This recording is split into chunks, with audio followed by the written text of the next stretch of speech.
ये कबीर जी ने अपनी वाणी के अंदर बोला, मत कर तू अभिमान रे बंदे, मत कर तू अभिमान,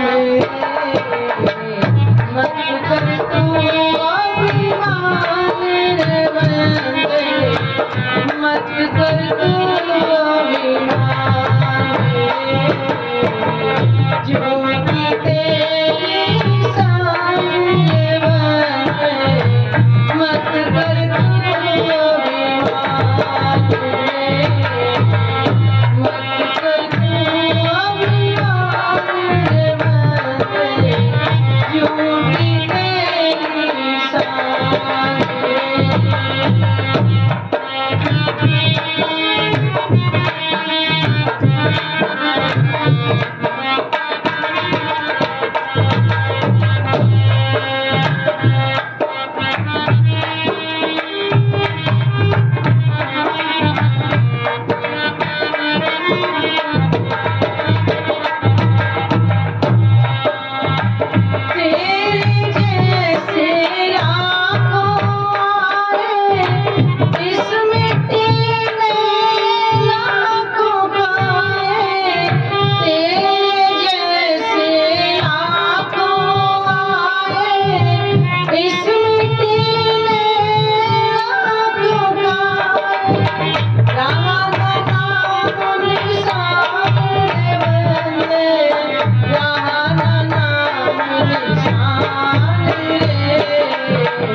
श्री प्राणनाथ प्यारी सतगुरु महाराज की हो।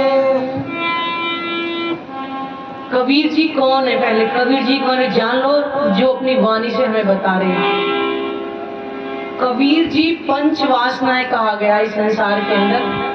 पंच वासना है जो केवल परमात्मा के बारे में जानते कि परमात्मा है। वो कौन है? विष्णु भगवान, शंकर जी और सनकादिक ऋषि कहा है, जो ब्रह्मा जी के मानसिक पुत्र कहे हैं, और सुखदेव मुनि जिन्होंने भागवत पुराण की रचना लिखी है, और एक हैं पांचवें कबीर जी। कोई कबीर जी को परमात्मा मान बैठे हैं, लेकिन कबीर जी क्या कह रहे हैं? मैं ब्याही एक अविनाशी, मैंने अपनी नाता अविनाशी से जोड़ लिया। अविनाशी कौन है? यहाँ धर्मप्रेमी सज्जन बैठे हैं, अविनाशी कौन है बताएं तो जरा, कौन है अविनाशी और कितने हैं अविनाशी? कौन है और कितने? नहीं जाने। अविनाशी केवल एक ही है, और वही कह रहे कबीर जी, मैं ब्याही एक अविनाशी। इस शरीर का नाता नहीं, आत्मा का रिश्ता परमात्मा से जुड़ा, तो कह रहे हैं ब्याही एक अविनाशी। वही कबीर जी हमें बता रहे हैं कि मत कर तू अभिमान रे बंदे, मत कर झूठी तेरी शान। देखा जाए ये तन जन्मत ही तेरो झूठो देखत ही मिट जाए। जन्म के साथ ही मृत्यु लिख जाती है।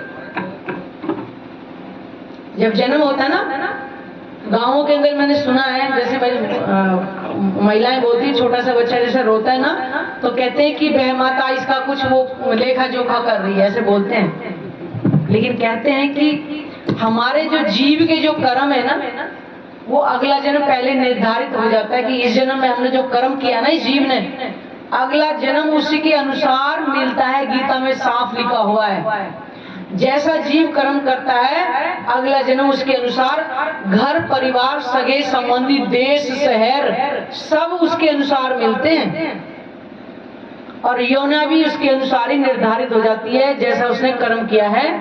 जीव को कभी देवी देवता के रूप में जन्म मिलता है, कभी सत्पुरुष के रूप में मिलता है, कभी कीट पतंगों के रूप में मिलता है, तो कभी खटमल के रूप में मिलता है। ये गीता के अंदर लिखा है, जिसको पढ़ना है वो पढ़ सकता है।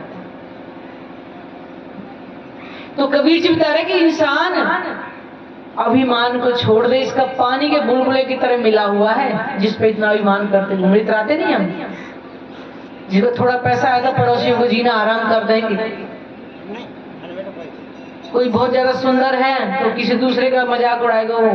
मतलब यहाँ पे हर बंदे को अहंकार है। तो कबीर जी उसके बारे में कि झूठी तेरी शान रे बंदे, तेरी झूठी शान में तू भूला हुआ है। तेरे जैसे लाखों आए, देखा जाए संसार में कितने अरब लोग हैं मनुष्य तन पा करके भी, क्या उनकी मृत्यु नहीं होगी? सबकी होगी। जन्म के साथ मृत्यु अवश्य और सत्य, मरते करेंगे। इंसान का जन्म है तो मृत्यु भी सत्य है, यानी कि होनी ही निश्चित है। चाहे गृहस्थी हो, योगी तपस्वी कोई भी हो, जिसका जन्म 14 लोक के अंदर मरण अवश्य ही होगा। तो कह रहे तेरे जैसे लाखों आए, इस मिट्टी ने लाखों आए खाई। कहने का मतलब है हिंदू हो या मुसलमान, बोलते नहीं, हिंदू कहे हम उत्तम, मुस्लिम कहे हम पाप, दो मुट्ठी एक ठोर की, एक राख और दूजी खाक। हिंदू जल के राख हो जाते हैं, मुस्लिम दब कर खाक हो जाते हैं, लेकिन मिट्टी में ही मिल जाते हैं। तो कह रहे कि इस मिट्टी ने लाखों खाए, रहा ना नाम निशान। और कई बार अरे उसका बेटा नहीं है, अरे उसका तो नाम ही ना चलेगा। अरे भाई ये पूछो, जिनके 4-4 बेटे वो चले जाते हैं, उनका नाम क्या रखा रहता है? 4 दिन रोएंगे पीटेंगे फिर भूल जाएंगे, कोई नहीं याद करता। बल्कि मरने के बाद 4 बेटों में चारों तरफ खींचातानी मचती है। यही बहन की बीमारी खत्म नहीं होती, अरे मेरे पापा पता नहीं उसको कितना रहेगा, जिस पास खाना खाते थे ना लगता वो उसी को धन दे गए होंगे। ये बहन की बीमारी और लग जाती। कौन याद करता है नाम को? कोई याद नहीं करता। कोई विरला विरला ही होगा जो माँ बाप को याद करेगा पीछे। आधे तो ये कहते मर गया खातिर तो हमारे क्या करके गया था। वो भी ऐसे भी औलाद होती है। सोचे हमारी दौड़ कहां तक चल रही है। कोई नहीं है किसी का मतलब का संसार। अगर आज ही बच्चों को पढ़ाओ लिखाओ नहीं, अच्छे से खिलाओ नहीं, आज के युग की चमत्कारी बता रही हूँ। पहले बोले जमाने में होते थे बच्चे एक ही कपड़ा पहन लेते थे कहीं ब्याह शादी में होता। आज के बच्चे करे अच्छा वहां तो देख लिया सबने, दोबारा नहीं दोगे 10 बातें आपको सुनाएंगे। ऐसे ही बच्चे होते कि जरूरती पैदा करने के लिए नहीं बस की तत्व। ऐसे भी बच्चे बोलते शब्द देखा है हमने। लेकिन कोई नहीं, आए हैं संसार में घगरस बसाया पालन कर।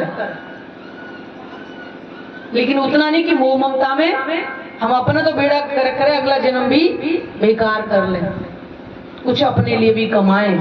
तेरे जैसे लाखों आए इस मिट्टी ने लाखों खाए, रहा ना किसी का नाम निशान नहीं रहता। कुछ नाम बढ़ाई के चक्कर में तो लोग पागल हो पड़े कि हमारा नाम ऊंचा हो जाए। मरने के बाद में सब खत्म होता है। ना बेटा जाएगा, ना बेटी जाएगी, ना पति जाएगा किसी, ना पत्नी जाएगी, ना यार, ना रिश्तेदार, कोई किसी के साथ नहीं आ। उड़ जाए हंस अकेला, अकेला ही आया और अकेला ही जाना पड़ेगा। कोई किसी साथ नहीं आया ना कोई जाएगा। और जिस धन दौलत को दिन रात कमाने में हम शरीर को भी जर्जर कर लेते हैं, एक सुई भी जाने वाली नहीं है। एक संत हुए थे, एक सेठ जी थे, देखते दिन रात इसी माया में ही मगन रहते हैं। ये कुछ अपने लिए करता ही नहीं है, दिन रात वह धन ही बटोरने में लगा। तो साधु ने एक बार उनको कहते नहीं किसी को समझाने से बात नहीं आई तो उसको उसके तरीके से समझाया। उन्होंने कहा कि सेठ जी ये सुई मेरी रख लेना, मैं आपको देता हूँ, क्योंकि मैं तो सारा दिन इधर उधर मांगता घूमता रहता हूँ, कहाँ लूँ, कहीं ना कहीं मेरे चुभ जाएगी। इस सुई को रख लो क्योंकि मेरे साथ वहाँ काम आएगी, कुछ लगता कपड़ा फट जाएगा तो सीने को चाहिएगी। तो जब मेरा अंतिम समय है ना तो मुझे दे देना, कम से कम मैं अपने कपड़े सील लूंगा। एक दिन समय आया, साधु महात्मा ने अपना तन त्याग दिया। अब सेठ जी को याद आया कि साधु महात्मा ने मुझे एक सुई दी थी, मैं उनको दे आता हूँ। उनके अर्थी के साथ वो रख दी। तीसरे दिन गए, फूल चुनने के लिए जाते, अपने हिंदू धर्म के अंदर ये रीति रिवाज है। देखा तो वो सुई वो राख में ही मिल गई। सेठ जी बोले तो सुई तो यहीं रह गई। तो वहां जो उनके साथी थे और उन्होंने बोला कि भैया सुई तूने रखी थी? कि हाँ, साधु महात्मा ने मुझे दी थी कि अंत समय मेरा हो तो सुई दे देना ताकि मेरी वहां काम आ जाएगी। तो यहीं रह गई। कह रहे देख पागल, जब ये शरीर ही जलकर राख हो गया तो लेके कौन जाता है सुई को? सेठ जी की समझ में बड़ी आसानी से आ गई। तब उन्होंने कि विवेक जागृत बारे में सच में क्या कर रहा हूँ, ये इतनी धन दौलत में बटोरने लग रहा हूँ, जब ये साधु महात्मा के साथ एक सुई भी ना गई तो मेरे साथ क्या जाएगी? विवेक जागृत। तो सेठ जी ने अपने लिए कुछ कमाई करनी पड़ी, परलोक की जो जाएगी वो क्या? परमात्मा का केवल भजन और सिमरन, बाकी कुछ नहीं जाने वाले। आज हम भी वही सेठ जी हैं, तो हम विचार करें। झूठी माया झूठी काया, ये 14 लोक का ब्रह्मांड माया रूप है, ये भी झूठा है। और ये शरीर हमें जो मिला ये भी झूठा है। तभी कहा है ब्रह्म सत्य जगत मिथ्या, केवल एक पूर्ण परमात्मा ही सत्य और बाकी संसार 14 लोक का बन के मिटने वाला है। दिखाई दे रहा है, बड़ा सुंदर है, बहुत विशाल है, लेकिन कहते हैं कि जब समाप्त होगा चुटकी बजाने समय भी नहीं लगेगा। चुटकी बजाते हैं ना जितना, इतनी देरी भी नहीं लगेगी। जब ये समाप्त होगा वहां पर लेना।